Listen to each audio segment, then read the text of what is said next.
অপূর্ব সুন্দরী এক নারী এক কৃষকের কাছে গিয়ে বলল, আমি তোমাকে বিবাহ করতে চাই। কৃষক নারীর চেহারা দেখে পাগল হয়ে দেরি না করে কাজী অফিসে গিয়ে বলল, আমাদেরকে বিবাহ দিয়ে দিন। সেই নারীর চেহারা দেখে কাজী সাহেবও পাগল হয়ে গেল। তখন কাজী সাহেব বলল, আরে বেটা কৃষক, তুই তো এই নারীর উপযুক্ত না, এই নারীকে আমি বিবাহ করিব। কাজী সাহেব এবং কৃষকের মধ্যে কিছু সময় এভাবেই ঝগড়া চলছিল।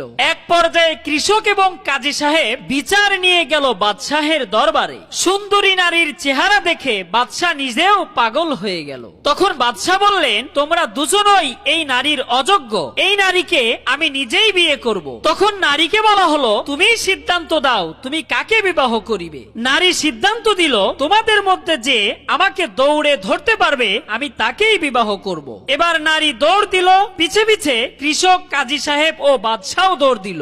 দৌড়াতে দৌড়াতে এক সময় ছটফট করতে করতে কৃষক মারা গেল। অল্প কিছুক্ষণ পর একই অবস্থায় কাজী সাহেবও মারা গেল। বাদশাহ তখন নারীকে বলল, এখন তো আমি একা, চলো এবার আমরা বিবাহ করিব। তবুও নারী বলল, না, আমাকে দৌড়ে ধরতে পারলেই বিবাহ করিব। তখন বাদশাহ বললেন, হে নারী, তুমি দাঁড়াও, বলো তো আসলে তুমি কে?